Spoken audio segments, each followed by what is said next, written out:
أهلا وسهلا بكم مشاهدينا الأعزاء في هذه الساعة المسائية وفي التغطية الخاصة عبر فضائية روجافا، لنناقش في هذه الساعة مرور عام على مؤتمر وحدة الصف الكردي الذي انعقد في 26 من نيسان العام الفائت.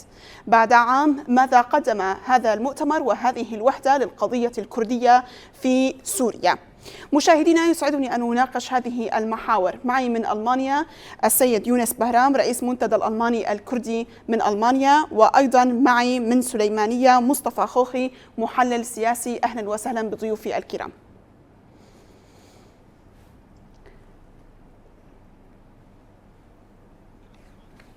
لنبدأ من عندك أستاذ يونس. حقيقة نحن نتحدث اليوم عن عام من هذا المؤتمر أو وحدة الصف الكردي الذي كان بدعم دولي وأقليمي، وينظر إليه كفرصة تاريخية لرسم ملامح شراكة سياسية حقيقية.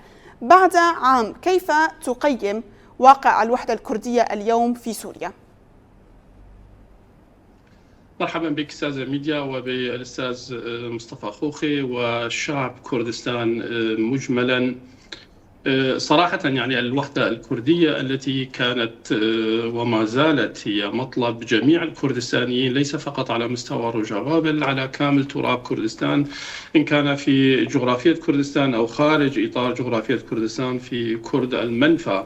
والوحدة الكردية التي أتت في إطار وحدة أو التعاون الكردي بين جميع الأطراف الكردية، ليس فقط في مناطق روجافا، وإنما أتت أيضا مؤتمر الحسكة كانت مشاركة كردستانية ومشاركة الأحزاب والمدارس الثلاثة الكردستانية فيها أيضا. فكان يعني الفكرة والعمل على الوحدة الكردية كانت فكرة ناضجة، إلا أن هذه الفكرة لم تكن مكتملة للأسف، فهي يبدو أنها أتت تحت ضغوطات خارجية، والضغوطات الخارجية لم تكمل عجينة الوحدة الوطنية ومسألة الأمن القومي الكردي. هكذا مؤتمرات وهكذا وحدات كردية يجب أن تنضج في طنجرة الأمن القومي الكردستاني أو الأمن القومي الكردي، سواء كان ضمن أقليم أو ضمن كردستان الكبرى، وبمساعدة ومشاركة الأحزاب والأحزاب الكردستانية الكبرى أو المدارس الثلاثة الكردستانية المتواجدة على الساحة الكردستانية. ولكون أن هذه أتت ضمن مسألة زمنية، خطورة زمنية في بقعة جغرافية من كردستان، يبدو أنها قد تلاشت فيما بعد، ونرى بأن والدليل على ذلك مشاركة بعض الأحزاب الذين كانوا من ضمن هذه الوحدة فرادى ومثنى يتوجهون إلى دمشق وإلى أماكن أخرى ويحاولون كل من يعمل بعمله في هذا. لذلك الوحدة الكردستانية هي أمر لابد منه ولا يمكن الإفراط بها. نعم، يعني أستاذ يونس، نستطيع أن نقول أين نجح وأين تعثر؟ يعني الوحدة الكردستانية نجحت في الفترة التي كانت فعلا روجافا كانت في خطر، وفي خطر كبير داهمتها، ورأينا بأن الوحدة الكردية والكردستانية، ليست فقط الوحدة الكردية في روجافا وإنما الوحدة الكردستانية، والتي وقفت كل شملها مع بعضهم البعض وغيرت كل موازين القوى، ليس فقط على الساحة السورية بل حتى على الساحة الأوروبية والساحة العالمية أيضا. يعني أفرجت وأعطت حلا ولو وقتيا للقضية الكردية وأنقذتها من العدم التي كانت تضطهدها في هذه المنطقة من قبل حكومات دمشق وأيضا تركيا، وهذه القوى الظلامية التي كانت تهدد القوى الكردية عندما سلمت لها الرقة ودير الزور. رأينا ما فعلت الوحدة الكردية، نجحت هناك لكن لم تنجح فيما بعد، كونهم لم يثابروا في الطريق، كونهم بقوا فقط أسير تلك الوقت وتلك الحقبة فقط، لم يكملوا طريق الوحدة، لم يكملوها، طريق الوحدة الكردية، وحدة الصف الكردي. نرى بأنهم لم يأخذون قراراتهم مع بعضهم البعض، ويذهبون فرادى، ذهاب بعض الفرق الكردية إلى الفرق السياسية، طبعا أقصد منها إلى دمشق فرادى، تعطي هذا صورة أخرى لدمشق أو لأحرى لهيئة تحرير الشام الآتية من إدلب بأن الحركة الكردية هي مفشكلة والحركة الكردية لم تستطع الوحدة، فلا خوف منهم ولا يمكن أن يتحدوا بهذه. فهي عملية لم تكتمل بصورتها التي كانت منذ البداية. نعم، دعني أن أتوجه الآن إلى ضيفنا مصطفى خوخي. أستاذ مصطفى، يعني نحن نتساءل اليوم حول مسار وحدة الصف الكردي. حقيقة هذا المؤتمر الذي انعقد بعد اتفاقية 10 من آذار في العام الفائت، ولكن اليوم بعد كل الأحداث التي جرت، هل نستطيع أن نقول بأن بقيت مخرجات هذا المؤتمر حبرا على ورق؟ شكرا على الاستضافة وتحياتي للأخ يونس ولقناتكم الموقرة. أنا أتواجد في السويد ولست في السليمانية في الوقت الحاضر. نعم. بالنسبة للمؤتمر القومي الذي عقد في روج آبا كان ظرفا استثنائيا كما تطرق إليه الأستاذ يونس، ولكن الجهود كانت تبذل دائما منذ الثمانينات لإنشاء مؤتمر وطني أو قومي كردستاني يتخذ على عاتقه القضية الكردية في العالم وخلق أجواء مناسبة بين الأحزاب الكردستانية في الأقسام الأربعة. ولكن مع الأسف لم تنجح هذه الجهود كما هو مطلوب، وأخيرا تم تشكيل المؤتمر الوطني الأول، يعني المؤتمر القومي، في عام 1999 عندما تم أسر القائد أوجلان، على أمل أن يقوم المؤتمر القومي بإيجاد صيغة تفاهمية بين جميع الأحزاب الكردستانية في الأقسام الأربعة أو في كردستان الكبرى. ولكن مع الأسف الشديد هذه الجهود لم تثمر بسبب اختلاف الأحزاب الكردستانية وتقييمها للأوضاع الدولية والأقليمية بشكل لا يتناسب مع مصالح الحركة الكردستانية، ودائما كانوا ينطلقون من منطلقاتهم الحزبية أو العشائرية. وقد نعم، وقد جاءت أحداث روج آبا التي تحولت بشكل أو بآخر بسبب المقاومة البطولية هناك إلى مفتاح لحل القضية الكردية بشكل عام. وعقد المؤتمر في 26 من أبريل العام المنصرم في روج آبا على أمل أن يتفق الجميع من أجل صيغة موحدة للمطالب الكردية في روج آبا.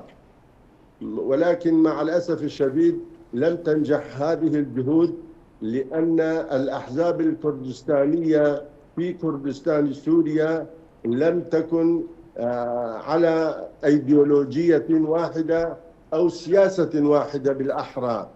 كل منهم كان على اتصال منفرد مع بعض الأحزاب الكردستانية، سواء في كردستان تركيا أو في كردستان العراق.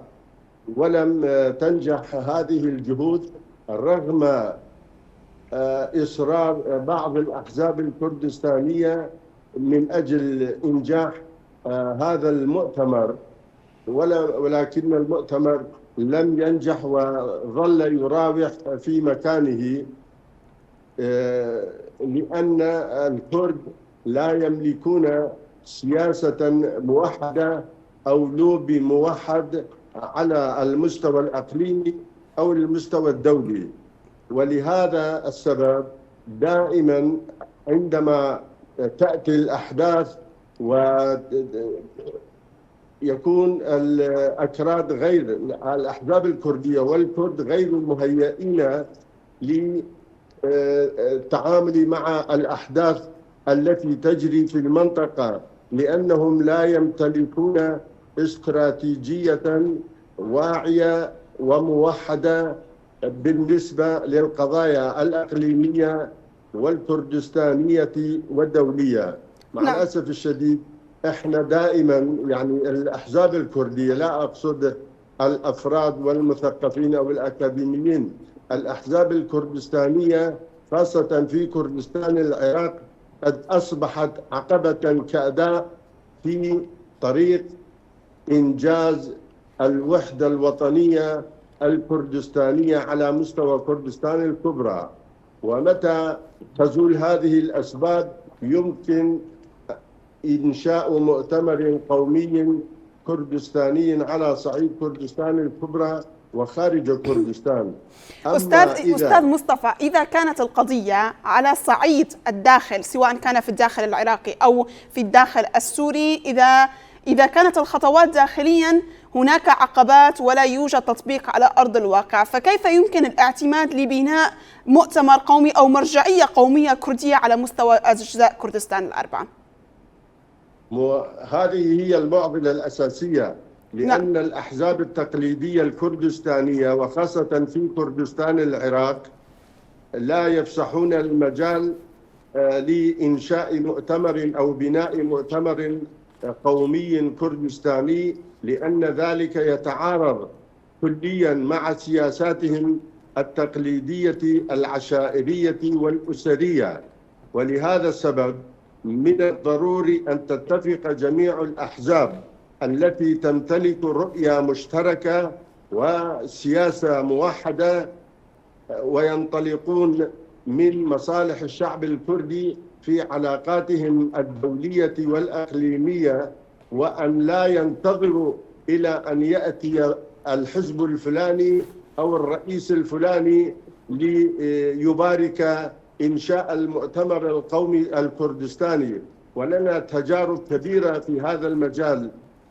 قبل عدة سنوات عقد المؤتمر الموسع للأحزاب الكردستانية في مصيف صلاح الدين، وقد بشر الناس بالخير، ولكن مع الأسف الشديد عند اللحظة النهائية تنصل الأخ مسعود البرزاني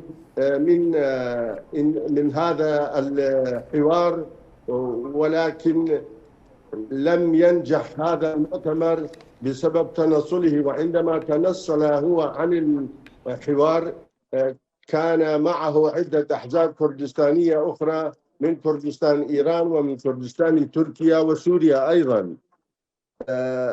المشكلة الأساسية بالنسبة للأحزاب الكردستانية التقليدية هي أنهم يريدون أن يكونوا على رأس الهرم، ومع الأسف الشديد لا يستطيعون التفاهم مع الأحزاب الكردستانية بشكل عام، أو أن تكون لديهم سياسة موحدة تجاه الدول أو تجاه الدول الإقليمية التي تحتل كردستان.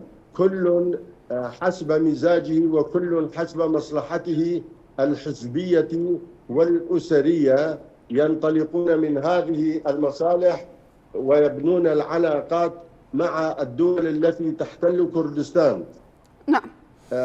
يعني الجهود التي كانت تبذل من أجل حل القضية الكردية في كردستان العراق أتت ثمارها، ولكن مع الأسف الشديد الأقليم في كردستان العراق بدل أن يكون على تفاهم وحوار مع الحكومة المركزية في العراق أصبح يأخذ الأوامر والتعليمات من الحكومة التركية ومن حزب العدالة والتنمية. نعم، هذا البند تحديدا أريد أن أناقشه مع الأستاذ يونس. أستاذ يونس، نحن نعلم أن بعض الأحزاب السياسية الكردية لها نوعا ما تبعية مع دول الخارج، ونحن نعلم سياسة هذه الدول تجاه القضية الكردية، ونتحدث بشكل خاص عن الجانب التركي. هل برأيك ارتباط هذه الأحزاب مع العلاقات التركية كان لها دورا في تأخير نتائج مؤتمر وحدة الصف الكردي، وخاصة نحن نلامس نوعا ما هذا الشيء على أرض الواقع ما بعد اتفاقية 29 يناير وتوجه بعض الأحزاب السياسية أو العمل بشكل منفرد تجاه الواقع الكردي في سوريا؟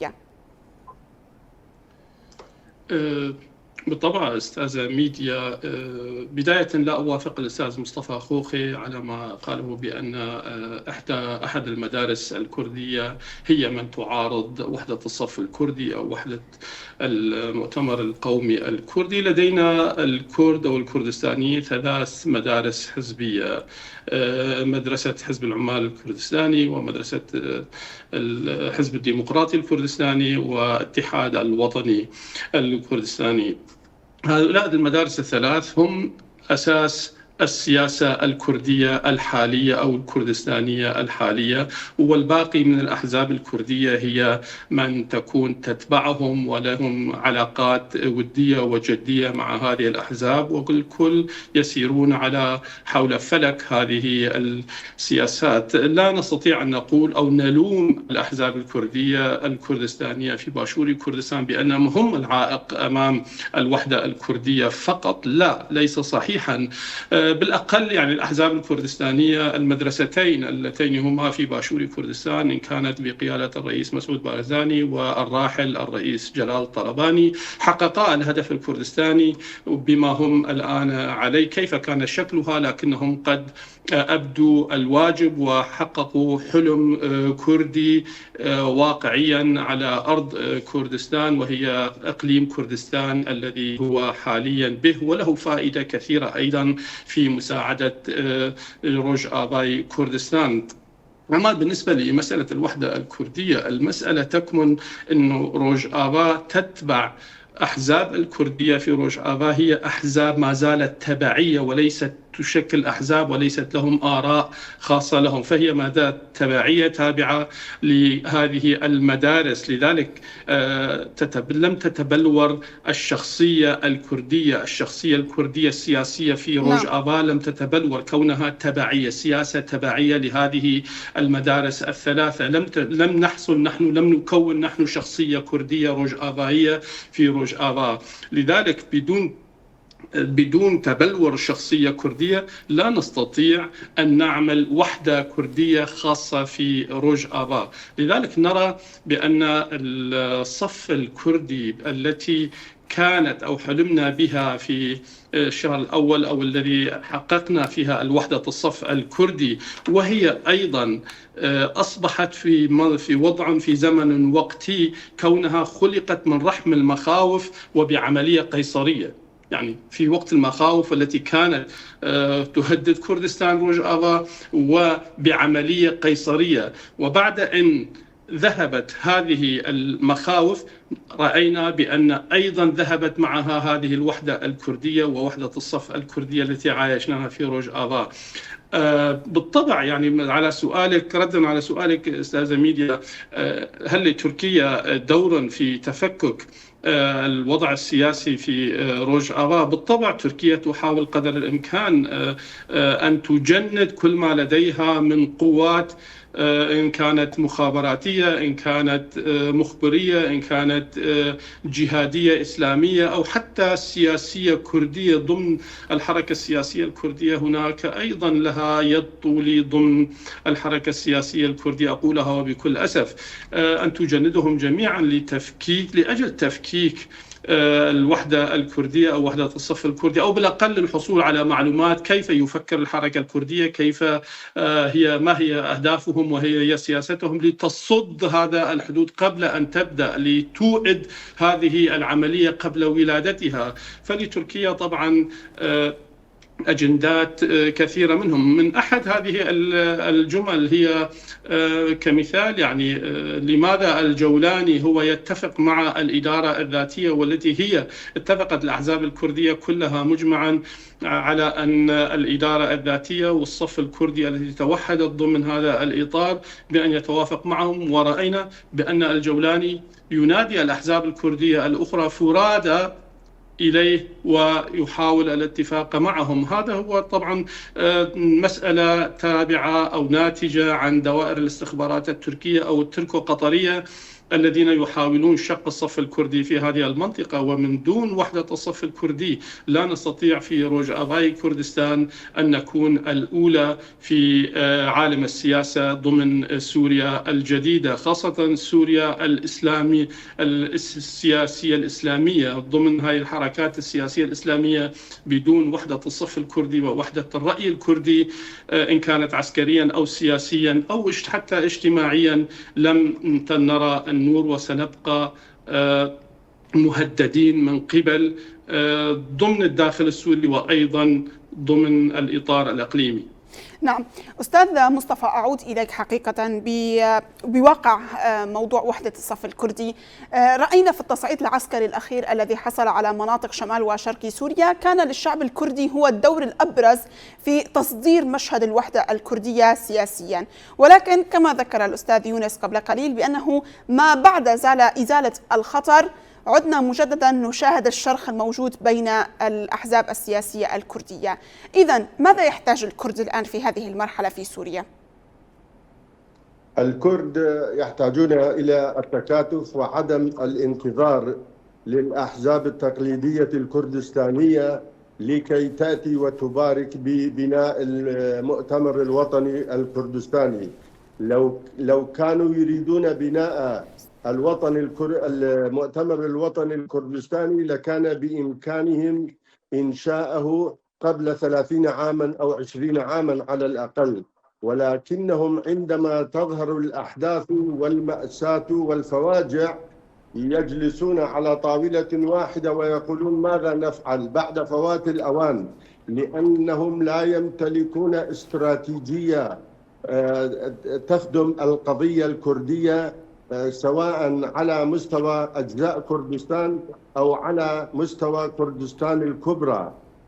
بالنسبة لروج آبا وكردستان سوريا، لولا هذه المقاومة البطولية لما تمكن الكرد من الحصول على ما حصلوا عليه ولو أنه هو الحد الأدنى من المكاسب، لأن الحكومة السورية جيء بها من قبل تركيا، وتركيا هي التي تدير النظام الحالي في سوريا، والحكومة التركية لا يروق لها أن يتمتع الشعب الكردي في أي جزء من كردستان بحقوقه الوطنية والقومية. وقد عارضوا كثيرا، ولولا تكاتف الشعب الكردي في سوريا وخاصة التضحيات التي قدمها قوات سوريا الديمقراطية لما تمكنوا من تحقيق ما تم تحقيقه وتم إنقاذ ما يمكن إنقاذه. الأخ يونس تفضل بأنها 3 مدارس، وأتصور هذه المدارس هي التي لا تلعب دورها الإيجابي. لو تلعب دورها الإيجابي لتم بناء المؤتمر الوطني الكردستاني ليكون مرجعا سياسيا لكل الأكراد ولكل الأحزاب الكردستانية على مستوى الأقليم ومستوى كردستان وبالنسبة للعلاقات الدولية أيضا. مع الأسف الشديد يعني الشعب الكردي في واد، والأحزاب الكردستانية، وأعيد وأكرر الأحزاب الكردستانية التقليدية هي في واد آخر، لأن هذه الأحزاب التقليدية لا يروق لها أن يظهر جيل جديد وأن تظهر أحزاب لها دماء جديدة ويقودها شباب، ولكنهم يريدون أن يستحوذوا على الحركة الكردية وكأنها ملك لهم يمتلكونها بالميراث. نعم أستاذ يونس، أعود إليك في سؤال. يعني في هذا اليوم 26 من أبريل العام الماضي كان مؤتمر وحدة الصف الكردي في سوريا. اليوم أيضا في شمال كردستان عقد أيضا مؤتمر حول مبادرة الوحدة الوطنية الديمقراطية تحت عنوان كرد شمال كردستان يناقشون وحدتهم الوطنية. إذا ربطنا بين المؤتمر الذي عقد العام الفائت في سوريا ومؤتمر اليوم في شمال كردستان، يعني نعقد المؤتمرات ولا يوجد تطبيق على أرض الواقع، فماذا نحتاج هنا؟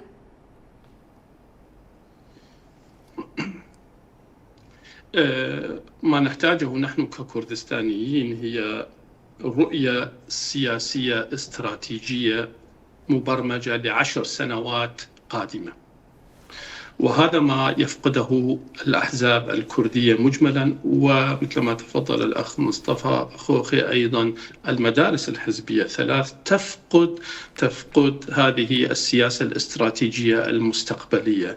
الكرد سياستهم دائما سياسة وقتية، لذلك نحن نرى بأن الكثير من الأحزاب الكردية، حتى أحزاب باشوري كردستان، يعني كان بقيادة المرحوم طلباني وأيضا بقيادة الأخ مسعود مصطفى البرزاني، يعني كسياسة ليست مستقبلية استراتيجية مستقبلية. مثلا هم كان بمقدورهم أن يحلوا قضية باشوري كردستان مجملا ضمن مسألة سياسة إقليم أو سياسة الإقليم اللي موجودة هناك، لكنهم دعوا مسألة كركوك والمدن المتصارعة عليها فيما بعد إلى الآن مثل خانقين وديالى وكركوك ظلت رهينة سياسات المنطقة في ذلك الوقت، أي أنهم لم يحلوها مجملا مع الحكومة المركزية. كذلك أيضا نحن في روج آفا وأيضا في باكوري كردستان نحن لم ننتحل سياسة استراتيجية ل10 سنوات قادمة كما يفعلها بقية شعوب العالم وسياسات العالم ودول العالم، وحتى الحركات الأخرى المماثلة للقضية الكردية كالفلسطينيين وحركات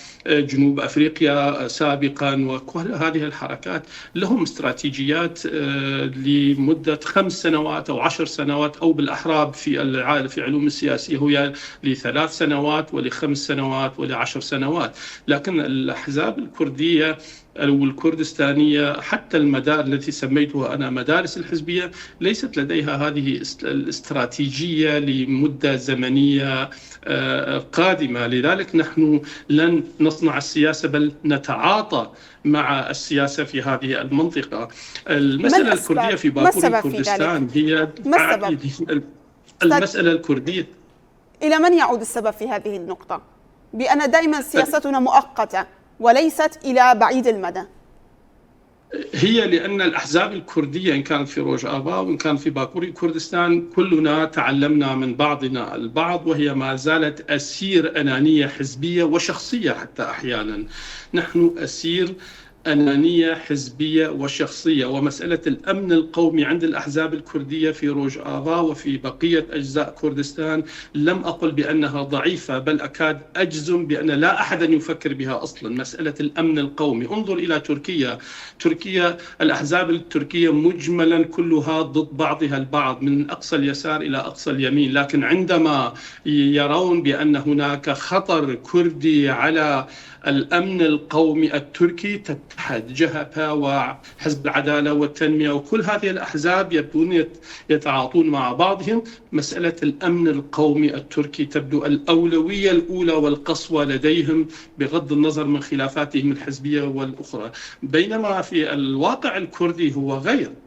الواقع الكردي عندنا مسألة الأمن القومي لم تكتمل لدى الأحزاب الكردية أو لدى الحركات الكردية الموجودة على الساحة الكردستانية. لو كان هذا كان ليروا بأن تركيا لم تكن جدية أصلا بمسألة إعطاء الحقوق الكردية في باكوري كردستان، فهي فقط تريد كسب الوقت خوفا من التسونامي التي وهي بعد الربيع العربي أو الخريف العربي، وخاصة بعد حرب إيران كادت أن تضرب هذا التسونامي أيضا تركيا. فتحسبا لهذا الوضع بدأت تركيا تتعامل مع الأحزاب الكردية في باكوري كردستان لتقلل من الأزمة والضغط الموجود في الداخل التركي والخطر القادم على تركيا كي لا تفكك تركيا. فتركيا تتعامل على هذا الأساس مع الحركة الكردية، لكن كيف وبأي شكل وبأي ضغط تتعامل الأحزاب والحركة الكردية والكردستانية مع تركيا، هذا هو السؤال. هل هو فعلا من ضمن المنظور الخطر الآتي إلى تركيا ممكن تركيا أن تتنازل لحقوق أن يعطي الحقوق للشعب الكردي في هذه المنطقة؟ أظن كان هناك مغالطات كثيرة في التعامل الكردي مع حكومة أنقرة في هذا الوقت. نعم أستاذ مصطفى، حقيقة مشكلة الوقت، ولكن أنا أريد أن أسألك سؤال وأن تجيبني عليه. الآن يتحدثون عن أن يكون هناك في سوريا مرجعية قومية كردية، هذه المرجعية تحتضن كل الأحزاب السياسية من أجل حماية حقوق الكرد في هذه المرحلة الحساسة وضمان تثبيت حقوقهم ضمن الدستور السوري الجديد. هذه المرجعية ماذا تحتاج من خطوات برأيك، وعلى ماذا يجب أن تستند من أجل أن تثبت على أرض الواقع؟ المرجعية تقصدين المرجعية في كردستان سوريا أو في الروجافا؟ نعم. عقد الاجتماع قبل سنة بين جميع الأحزاب الكردستانية في كردستان سوريا على أساس أن يتحدوا ويكونوا رأيا واحدا في علاقاتهم واتصالاتهم مع الحكومة السورية التي تديرها الحكومة التركية.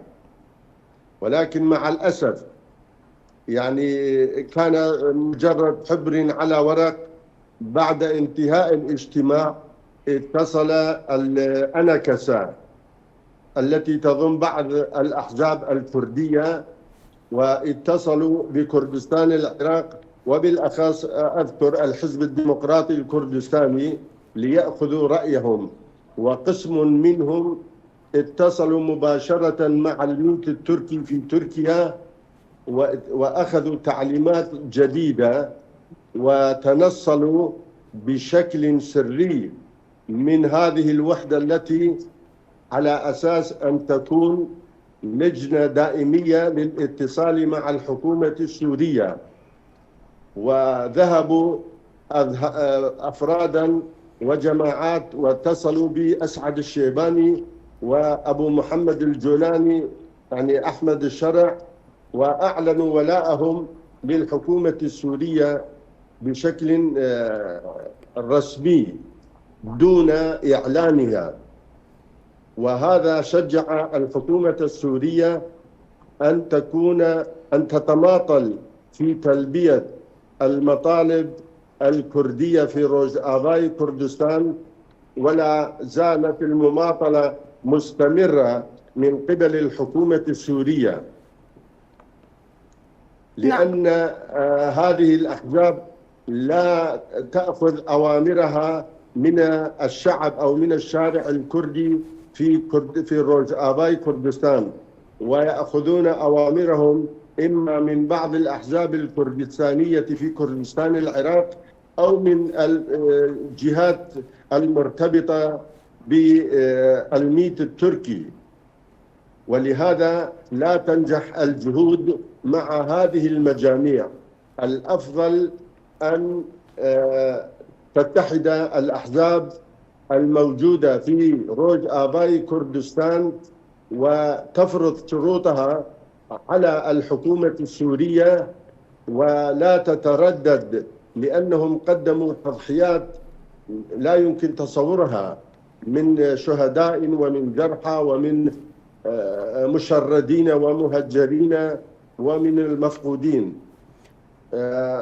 إذا كان الهدف هو انتظار هذه الأحزاب وخاصة المنطوية تحت المؤتمر الأحزاب الوطنية المجلس الوطني الكردي أو المختصر ماله أنكسا، فلا أتصور أن يكون هناك نتيجة إيجابية لهذه الجهود. ومن الأفضل الأحزاب الأخرى التي تنسجم مع بعضها ولديها تفاهمات مشتركة وتمتلك رؤية سياسية مشتركة أن تتصل بالحكومة السورية وأن تحاول أن تفتح أبواب الاتصال مع الحكومة التركية أيضا، لأن الحكومة التركية تلعب على الحبال وتحاول جر القضية الكردية إلى متاهات مظلمة وتخدم مصالح الدولة التركية. نعم، أشكرك جزيل الشكر الأستاذ مصطفى خوخي، كنت معي من السويد محلل سياسي لوجودك معنا ضمن هذه الساعة. وأيضا أريد أن أشكر ضيفي من ألمانيا رئيس المنتدى الألماني الكردي الأستاذ يونس بهرام، وشكرا لوجودكم معنا ضمن هذه الساعة. أهلا وسهلا. إذن مشاهدينا، هذه كانت ساعتنا وهذه التغطية الخاصة نقلنا من خلالها مضي عام على مؤتمر وحدة الصف الكردي، وهذا المؤتمر الذي نستطيع أن نقول عام من الانتظار دون وعود حاسمة. إذن مشاهدينا، هذه كانت ساعتنا. جزيل الشكر للمتابعة، إلى اللقاء.